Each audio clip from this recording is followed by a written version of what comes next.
Hey y'all, it's the doctor here. Before we get started with the podcast, we wanted to take a quick second to let you all know about our new course that's coming out in mid-December. It's designed to help you take back your time and slay your day. We call it Time Mastery with Science.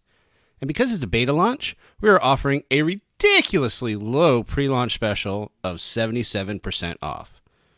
Yeah, no need to rewind. I said 77% off. We want as many people as possible to take advantage of this opportunity.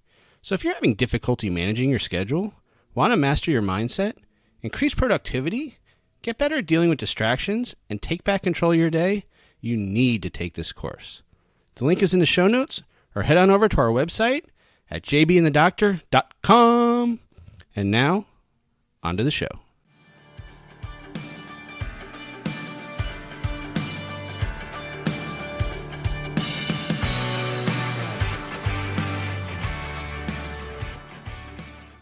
Welcome to Mastery with Science, home to mad scientists, rogue entrepreneurs, and the coaches with the mostest, featuring JB and the doctor.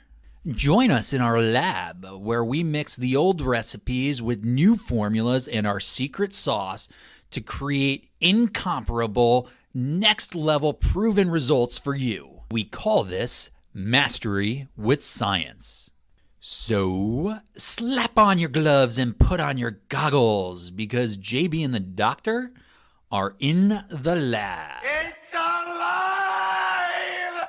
Welcome back, everybody. I'm JB. I'm the doctor. Well, I am so excited to announce our next guest joining us on our podcast today, Mastery with Science. In the lab, we have Mr. Bill Howard, a CFP. Bill is not only a good friend and colleague that specializes and focuses on retirees today and the challenges they face. He's a certified financial professional, a native Floridian, born and raised in Central Florida. Bill's a University of Florida graduate. He's got this amazing career. He started out at SunTrust Bank, and he became one of the first private wealth client advisors with SunTrust in Orlando. He became a senior vice president of the private wealth group in Windermere. After that, he worked with Darden Restaurant executives, Walt Disney executives, PGA professionals, and major league baseball players. He's a certified financial professional that's a CFP today. He relocated to Fort Lauderdale. He managed the largest SunTrust private wealth team in South Florida. His team grew assets to over $1 billion with a B in dollars. Bill earned the distinguished best of the best honor. Well, not long afterwards, Bill made the decision to leave banking, to leave private wealth, and move over and open his own firm, an investment advisory firm, Benchmark Financial. Today, Bill focuses again on retirees. He works as a certified financial professional, and he works diligently to make sure that people have the retirements that they desire and that they dream of. He's a great friend, and we couldn't be more excited to hear about his journey and what he has to say about making that transition from the banking space into his own financial advisory firm. So without further ado, we welcome Mr. Bill Howard. Oh, thank you for having me. It's a great honor. Yeah, we're really excited to be able to wrap a little bit, learn more about you and where you've come from and how you've gotten here. Yeah, I always love when we have a guest on kind of digging into how the heck did you end up where you're at today? And that's a loaded question, man. So really just give us a scope of where you came from. How'd you end up doing what you're doing now? Well, you have to go back many years, but when I graduated from Florida with a degree in finance, there were basically two choices: to go to work for a bank or go work for a stock brokerage firm. So I went to the bank and I interviewed, and I went to a stock brokerage firm and interviewed. And the guy at the brokerage firm told me, he's like, "What have you sold in your life?" And I said, "Nothing." He's like, "Well, go sell used cars, go sell refrigerators, go sell something. And when you're done, come back." So I walked right back down the street to the bank and said, "I'll take the job." Wow. So did you only have two choices because you went to U of F? I only had two choices because I lived in a very small town. Yeah, that's astounding. So you go to a stockbroker, and I bet a lot of our listeners, they don't even know the difference between a financial advisor, a certified financial planner, and a stockbroker. But you go to a stockbroker and get out of here until you go sell something, go sell used cars, and then come back and I'll give you a job. It was all about sales. You didn't have to know anything. They were going to tell you what to sell, when to sell it, who to call. It was a sales organization. Wow. And we wonder why the financial services industry has trust issues. Well, I don't know that many things have changed because it's still pretty sales oriented. But when I went to the bank, I started out as a commercial lender. And the way I got into the wealth area was a friend of mine ran the trust department for the bank. And he called me up one day and he said, I've got this client and he's got millions of dollars with us and he wants a line of credit. Can you do that for him? We'll give you the trust as collateral. And I said, boy, this will be the easiest loan I've ever made. I got the collateral sitting in our own bank, and the client's well known to us. I'm like, I could do this for everybody. And that's what got me started, because before that, I was just a banker out there in the middle market making loans. So the trust department doesn't mean you're just developing trust. You're talking high net worth people, the affluent, the wealthy. The wealthy, the people who have taken their assets and placed them in a trust, and they want a third party to manage them and carry out the requirements of the trust. And then the trust lives on after their passing, and they can take care of their kids and grandkids. Okay. So you're not at the bank anymore, though. I mean, that ended. And I guess not that recently, quite a while ago. What prompted you get out of the bank environment? Well, if you remember, around 08, 09, we had this little downturn, and the banks got hit really hard because of all the lending, particularly in Florida, they had done on real estate, and the real estate market collapsed, and so their collateral collapsed, and they had a lot of problems. The wealth area of a bank, this is one thing people don't understand. Just because you're working with high net worth people, when you're in a bank, that's only about 10% of their revenue. Most of their earnings come from the loans they make. So, you've got to get deposits in and loans on the books. And the wealth department just kind of got kicked to the curb.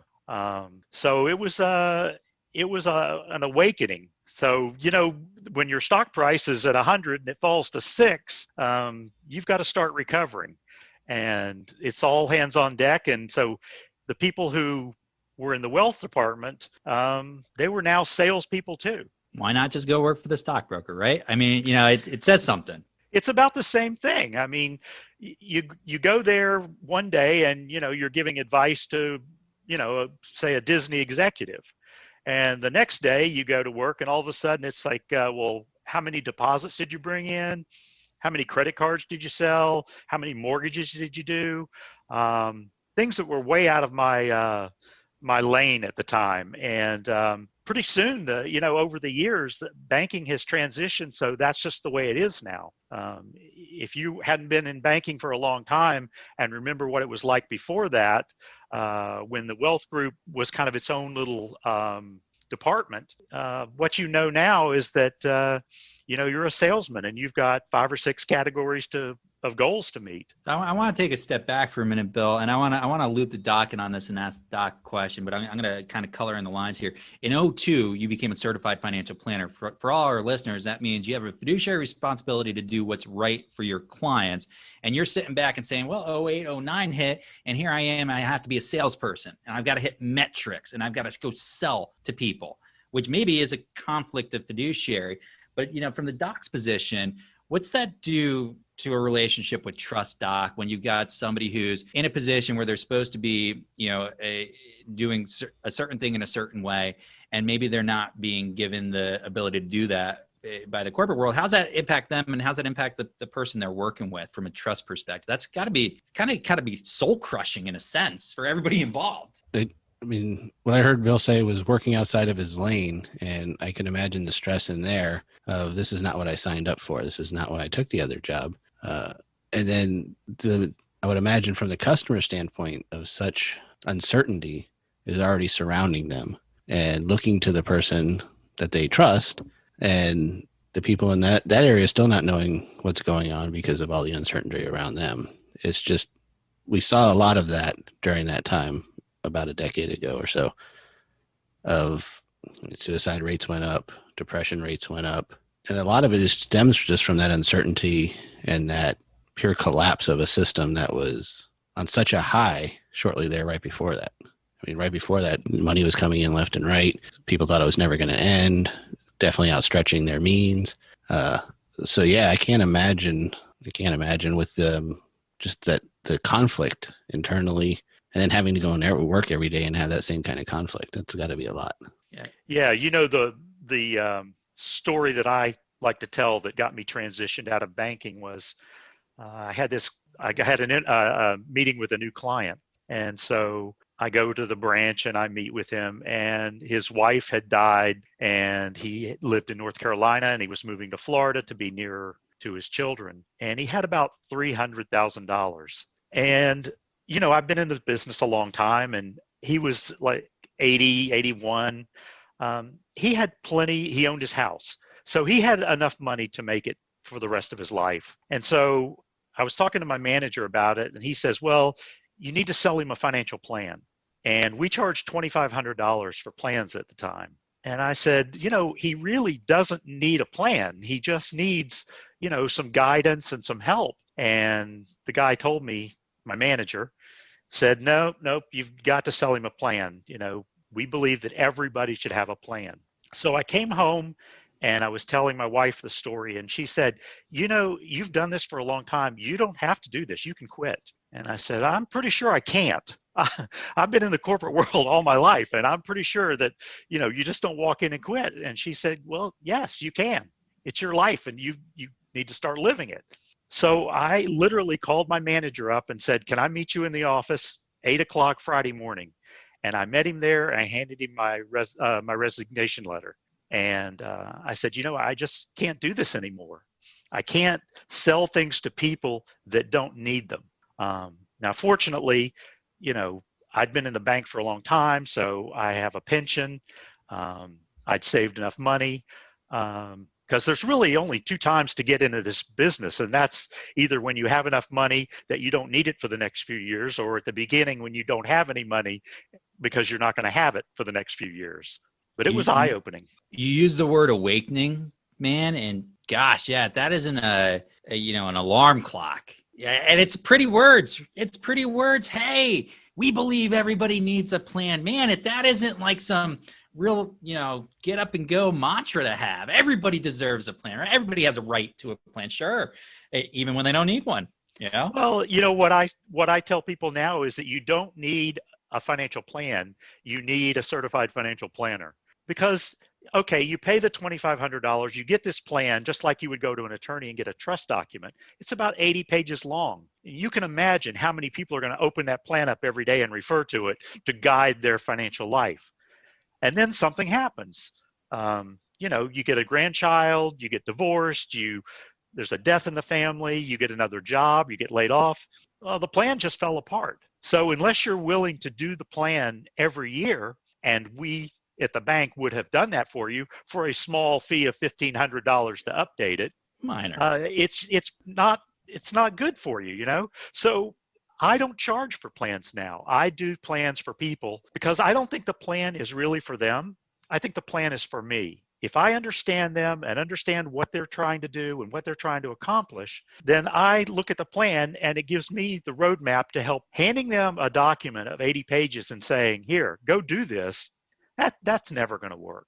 Hey, Doc, does that sound somewhat familiar to you by chance? I was just thinking, so last episode, we mentioned a thing called scarcity mindset, and I could see that's exactly where the bank was coming from, right? They had this scarcity mindset. We just lost all this revenue.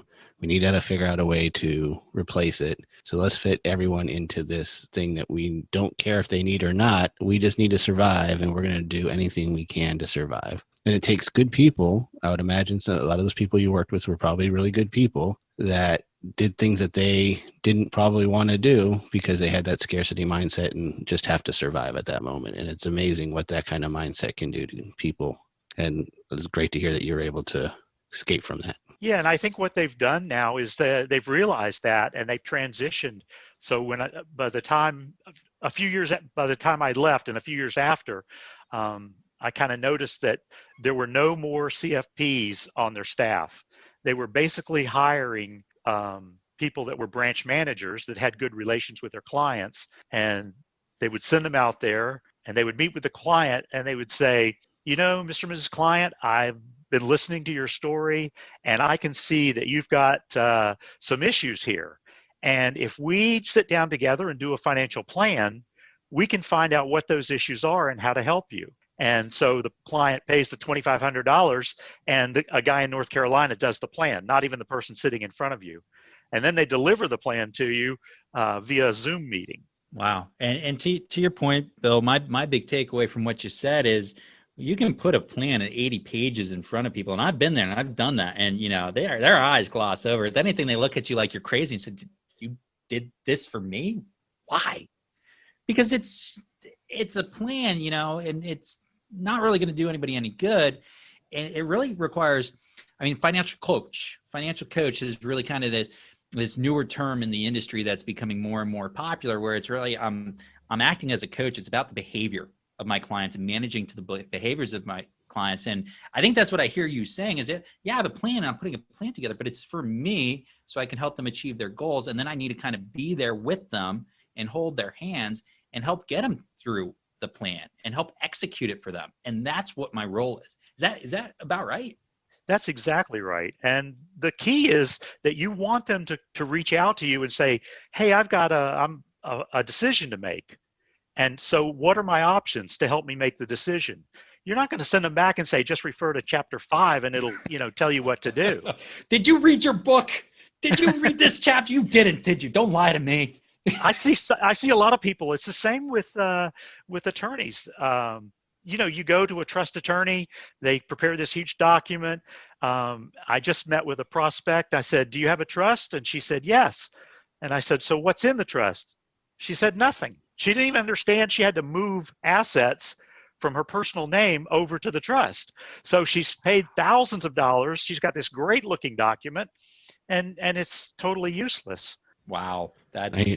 When I hear 80 pages, I just think of those terms of service agreements that you have at the end of, hey, do you want to sign for? Sure. I'll just click yes, because I'm not reading through 80 pages to tell me I don't understand it. That's exactly right. If you've ever seen these documents, Doc, it's like a foreign language to somebody who's not in the industry. The odds of figuring it out on your own. Some people can. You get engineers and, you get data scientists, certain personalities, absolutely, but not the majority of people by any means. Nor do they want to. That's why we hire someone to do things, because I don't want to go through 80 pages of something that I don't understand. That's what I got you for. Well, I think, people, they just don't know what they don't know. You can't ask a question if you don't know the subject. They don't understand that everything is interrelated. When to take Social Security is an issue. How much is your spouse going to get when you pass away? How much insurance do you need? Does moving to a different state impact your cost of living? There's just like a myriad of decisions to make in your lifetime, and people don't know the products. I know JB and I were talking to this attorney one time over lunch, and she's like 30 years old, and she said, oh yeah, a friend of mine just sold me an annuity. And we both just looked at each other and said, that is the wrong product for you. But it's hard to explain to somebody why. Yeah, I remember that in particular, Bill. I just looked at you and you looked at me, and we felt so bad for her because it was, I think she said her best friend or a really good childhood friend had sold her this annuity, and she really felt like it was in her best interest. And I got to imagine, I like to think whoever sold it to her thought it was in her best interest too. But that person didn't know it either. And that's a whole nother conversation and topic in this industry we could spend an hour on. If you want a little quick information on that, check our last episode, because we went into giving referrals, and that was a big part of it. Yeah. Shameless plug. Exactly. So, Doc, I got a question for you here. It's really pertinent to what Bill's been talking about. How likely is somebody to change their behaviors really longer term without having somebody else to help them get there? That's got to be way more difficult than having somebody to hold you accountable, I imagine. Well, I think, again, it goes back to what you were saying is the knowledge of the behavior that you want to change. If it's something that they can grasp, they have a greater chance of doing it on their own. If it's something that they don't have any kind of reference point to, it's going to be harder and harder. Because as we know, the number one, number two, number three thing of changing a behavior is repetition, rehearsal, and reward. And if we don't know what to rehearse and we don't know what to repeat, or if we start repeating the wrong thing, we're not changing that behavior. It's going to revert right back to what we know. So if it's something, this is where being a specialist in something comes in handy. And that's when you hire the proper person to do the right thing. Like I'm not going to hire a financial planner to help me on nutrition, and vice versa is going to be true, because that's not going to be specific to what I need to know. So if you want to change that behavior, you want to get someone who's going to know specifically what you need to do. And if you don't know that area at all, it's going to be really hard to change. Let's dig into that a little bit, Bill, because I think from your perspective, very much specialize in what you do and who you work with, right? Can you elaborate a little bit on that? Yes. I mean, I think when you start out, you kind of want to take anybody that comes in the door because, you are running a business. But you quickly learn that if you don't find the niche that you want to work in, you're never going to know enough about all of the topics needed. And the best thing about being an independent financial advisor is that I am not locked into any product or anyone.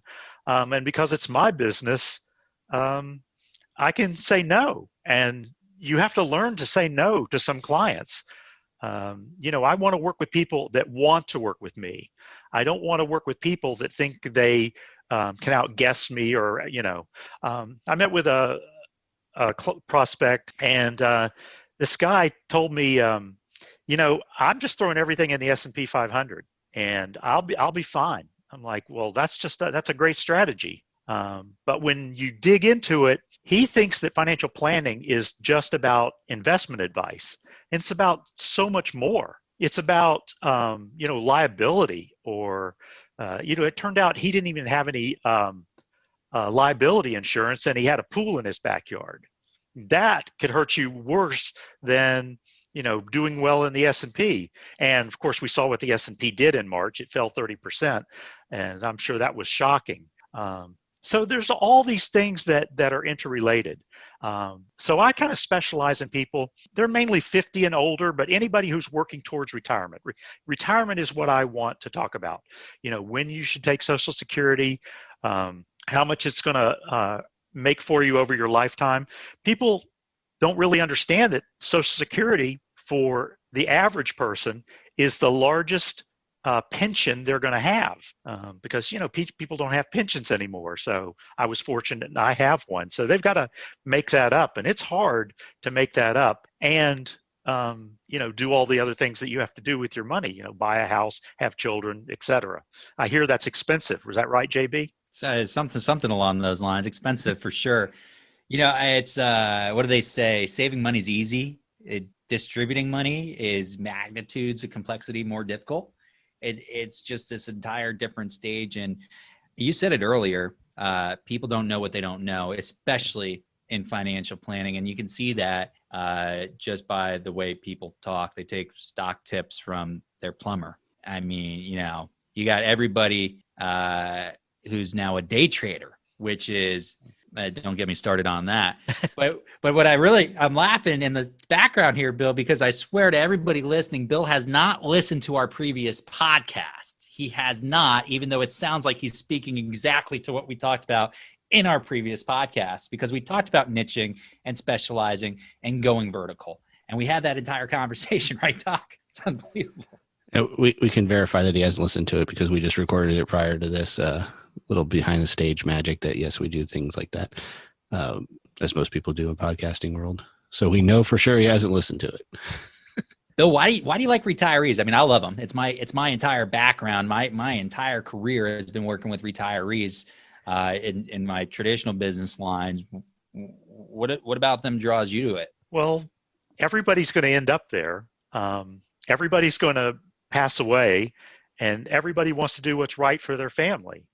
When I see people that say they have a pension and they check off the single annuity and they don't realize that if they pass away first, their spouse is not going to have any money coming in. They, like I said, they just sometimes it's like, oh, I've got 4 choices here. I'm just going to pick the one that gives us the most money. So I had one gentleman in the state system And a financial advisor told him, it's like, oh, we can do better than the pension. And he ended up rolling out all the money out of the pension and putting it in the stock market. And, those are just the thing that I like about being a fiduciary is that, the pension is not going to make me any money at all, but it's going to do what's right for my client. Going back to what we were talking about, the bank, I have a client and they had a mortgage left of $300,000, and they had more than that, but they had at least $300,000 sitting in the bank. And they called up their banker and said, what should we do? And they're like, oh, let's refinance the mortgage. And they called me up and I said, just pay it off. And that doesn't make me any money at all. But I know their full situation. They could easily afford to do it. It didn't impact their cash flow. And Homestead in Florida is asset protected. So it benefited them in many ways. It's not always just a financial decision. It's a life decision. Every decision is a life decision. Well, and those decisions, we can't make them in a vacuum. We can't. They are all interconnected. You said it. It's 100% true. Bill, can you, I've learned what this term means, but can you, maybe some of our listeners don't, what makes a difference being a fiduciary as opposed to not? Well, that's a great question because I hear the fiduciary word out there a lot. And so let's just start with the average broker or financial advisor, because everybody calls themselves that. So you've got your Series 6 or Series 7, and you can sell mutual funds and stocks, and you can sell them and make a commission. And so that is not a fiduciary standard because you're benefiting. It's like I sell the annuity, I'm making 5%. That taints my opinion of whether the product is right for the person or not. Because, I mean, if I have to feed my family and pay a mortgage, 5% of 100,000, that's pretty good, because the alternative to that is investing the 100,000 and making 1% a year on it. Now, maybe eventually you make more over the long run, but it's really hard to pass up that lump sum payment. So fiduciary always has to do what's in the best interest of their client and not what benefits them. Now, they don't always have to be mutually exclusive, but you're always putting them first.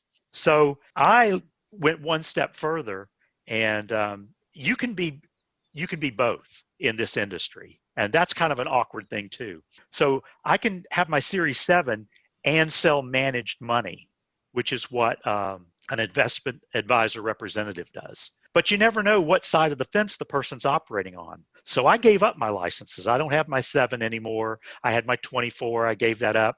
All I have now is my 65, and all I can sell is managed money. So the client knows that I can only provide them products that are basically going to pay me 1%, and I'm never going to make the big commission out of it. And so I'm always doing what's right for them. And it's if I get their value up from $1 million to $2 million, then I make more money because it's 1% of the assets under management. If I lose money, my payment goes down. So my values are always aligned with what the client needs. And that's regulated, right? And that is regulated. And I work with a registered investment advisory firm, and they're affiliated through the Securities and Exchange Commission, which allows me to sell in every state. But it's also keeps me focused on just selling, and I hate to use the term selling, providing a service, because while I charge for assets under management, most of what I provide is advice. I don't have a very big practice, and I never want to have a big practice. I want people to have my cell phone and call me up and say, hey, what should we do here? This is a big decision. What should we do? Should we do a Roth IRA? Roll it out of my traditional? It's like, well, I don't know. Let's sit down and do the numbers. And, you look on a lot of sites, and I don't want to pick on anybody, but just say Fidelity, and they'll have a calculator on there, and miraculously, it always tells you, yes, you should do that. No matter what firm you go to, there's a calculator that tells you always to do what's in their best interest. Yeah, they probably don't have the calculators up that don't tell them to do what's not in the institution's best interest in a lot of instances. Bill, retirement to me is so funny. and I crack this joke all the time with financial planners and consumers. It's not like kickball when we were kids where, oh, I missed the kick. I want to take back. I want another chance. Is you get one shot in retirement. And you've got to kind of do it right. And it's why it's so important to have somebody like you in that fiduciary role, in that standard where your client's best interest is first, foremost, and last too. I mean, it starts and ends with the client's best interest.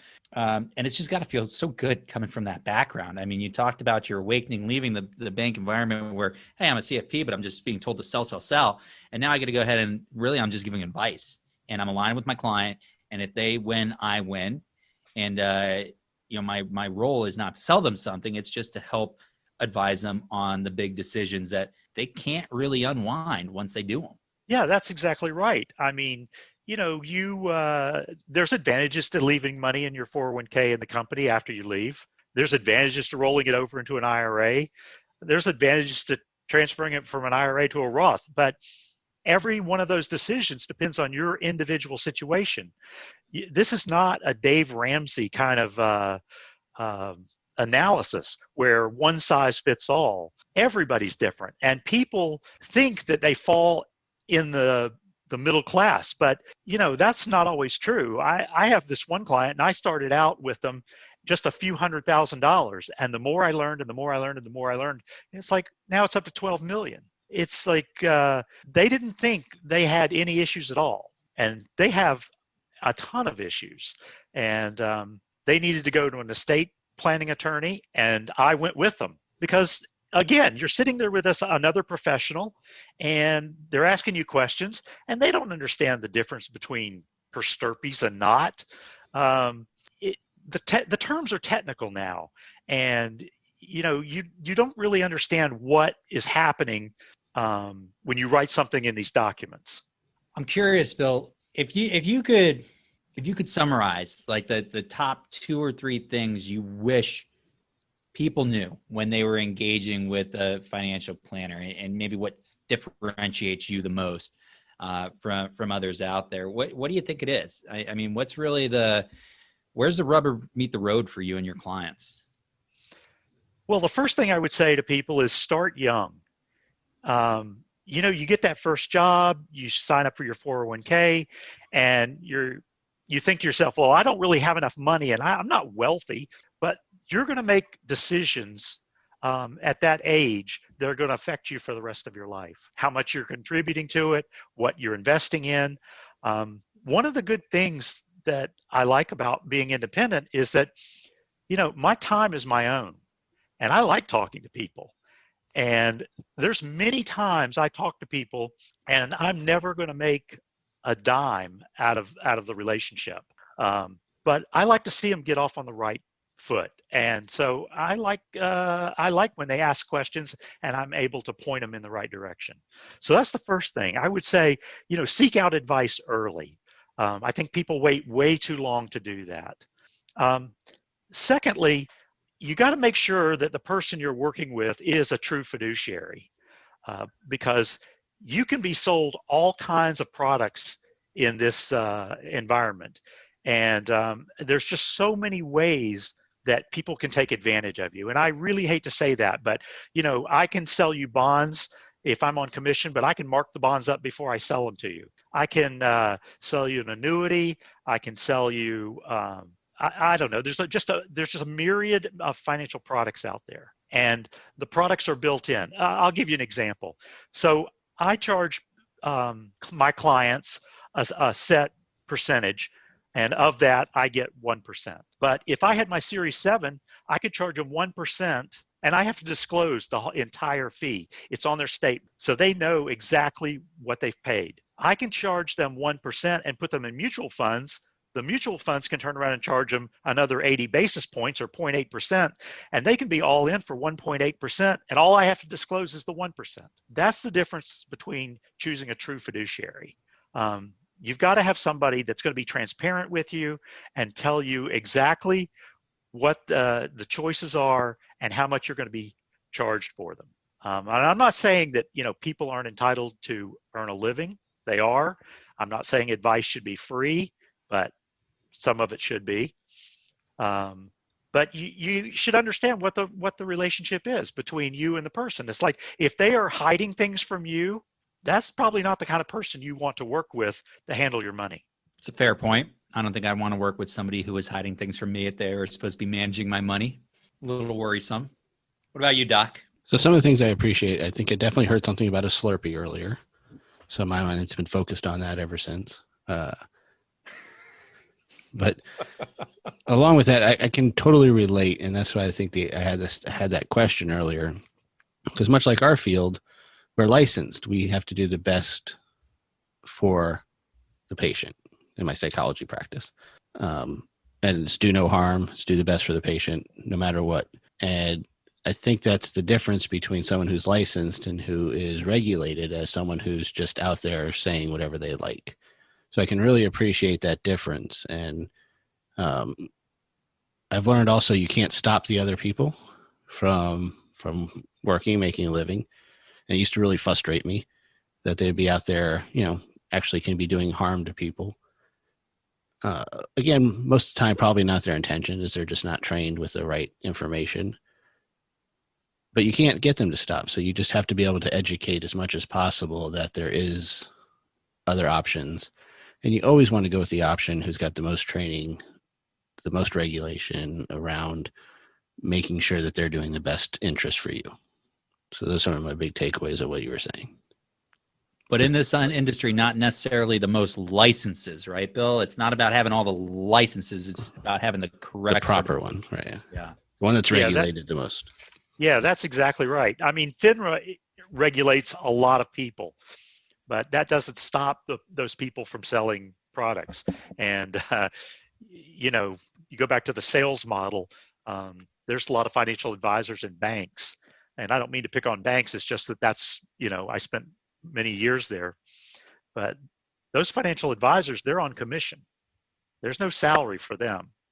So they've got to sell something every day if they want to eat. That's a lot of pressure to be under. So I think it's like the doctor said, they think they're selling good things. They talk to wholesalers and the wholesalers tell them, this is the best product since sliced bread, and they turn around and sell it. But they just don't understand all of the ramifications that are going to come later. Well, you're talking my language, Bill. I mean, as you well know, I wholesaled in the banks. So I know exactly the type of advisor you're talking about and that exact type of situation. And yeah, even as a wholesaler, it's go talk about this now, and we're going to go sell this and you're going to get paid 3 times as much on this. So go find the business and go help the advisor find the business. And, that's where you get pushed to put a round peg in a square hole. And you have that pressure. Those wholesalers, they have the slickest presentations of anybody. Yeah, we're trained pretty good at that stuff. I'm going to put a little plug in for the doc and I. We actually help people with things like that, getting really, really good at presentations. As long as they're compliant. Well, you know what? Always within compliance. And for me, I mean, in this stage of my life, everything we do is definitely with ethics and with the understanding that I don't really believe people can get sold anymore, Bill. I just think you can help them identify where they have needs and offer them solutions that satisfy those needs, and they'll make a choice. And if you can give them clarity and confidence to make a good choice, then you've got a good shot, at them buying something from you. And that is, to me, the difference between being a consultant and being one of those guys in the bank or one of those wholesalers where they're forced to sell. Well, good. Go ahead, Bill. I was just going to say that, yeah, that's exactly right. The doctor was saying it earlier, that you can't stop those people. It's not a crusade that you can stop these people from doing what they're doing. All you can do is the right thing for yourself. You've only got control over what you can do. And as long as I get up every day and I'm telling the people the right thing, then I go to bed at night and I sleep well. And, if somebody else sells them a product that's too good to be true, and it really is, well, I'm sorry that happened, but I can't save the world. And while we're putting in plugs for us, I think, because that goes to what JB was saying and what Bill just said, we really focus all our work obviously we're talking the podcast right now, but we do the 2-on-1 consulting. We also have our courses, and everything that we put out there. Our goal is to give the best legitimate, experience-based, evidence-based work that we can for anyone that works with us. We've seen the other sides of it, and we don't want that to be the case. We want to know that if you're working with us, that you're getting that kind of quality. Yeah, and I've known JB for a long time, and like you said, you're licensed, so it's a great team. I can see how you each coming from it from a different side, but you're saying just what I think is, and that's that, as long as you're delivering a product or a presentation that's right for the client and you put their needs first, you'll always be the winner. Yeah, ultimately, short term, things can go one way or the other, but you're in a business, you're there long term. You're trying to be successful. Doing the right thing always pays off long term. Always. Well, but Bill, this has been good. So my big takeaways, especially on the clients you focus with and on acting as a fiduciary, really love to work with the 50-plus community at or near retirement. Can operate pretty much in any state across the country, right? That's right. Yeah. All right. And big takeaways for people that you want to pass on: seek out advice early, start early. The decisions you make today, they're going to reverberate. They're going to be there down the road. And make sure whomever they choose to work with in the financial services industry, that they're a fiduciary acting within transparency and in the client's best interest. And if you do that, you're in a good spot. And if you do that, your name is Mr. Bill Howard, because that is how you operate your business. Thank you, sir. I appreciate that. Bill, you want to let everyone know, we'll put it also in the show notes, but everyone know how they can get in contact with you if they'd like to learn some more? Sure. Probably the easiest way is my website, www.benchmark.financial. I know that's a little unusual, but that's how I went, because I wanted to be Benchmark Financial. So when they came out with this new domain, I jumped on it and realized a lot of people would put .financial.com. Don't do that. My office number is 844-462-6630. And my extension, if you want to talk directly to me, is 700. And I look forward to helping anybody I can. Excellent. And I strongly encourage anybody listening, if you want access to some really good content, Bill does put out some pretty unique content that's really just well put together with a good level of detail in it that I don't normally see from your boilerplate financial institution. So kudos to you, Bill, for not just being there to advise your clients, but actually putting out some legitimate content. That's always refreshing. Yes, thank you. I do put out an email with about 6 articles attached that you can link to, and the company that I do it through, they buy the licensing agreement, so it's not going to be, so when you get there and it says click on this link to read this article in the Wall Street Journal, you won't get taken to a page that says buy a subscription. You get to actually read the article. So there's very little more frustrating than that. Oh, hey, check out this article. I think you'll really like it. What? It's behind a paywall? You want me to read an article and it's behind a paywall? Are you kidding me? Come on, get out of here. We appreciate that, Bill. Thank you. Anything to educate the people out there. Yeah, this has been good. All right, so we've had the pleasure of hosting Mr. Bill Howard of Benchmark Financial, a certified financial professional based out of here in Fort Lauderdale, specialized and focused on 50-plus people at or near retirement and acting as a fiduciary. Bill, thank you so much for joining us. Doc, you got anything to add before we call it quits here? Make sure you follow us on all our social media at JB and the Doctor. You can reach us at our website, jbandthedoctor.com. And we have our Facebook group. Make sure you join that community where you can comment anything you think about this podcast and anything else. Plus, we give away promotions and freebies and special discounts to upcoming courses. And last but not least, you can always send us an email at podcast@jbandthedoctor.com. Subscribe, download, and like. Thank you, Doc. Thank you, Bill. Everybody, I'm JB. We'll sell you later. I'm the Doctor. Peace out, you.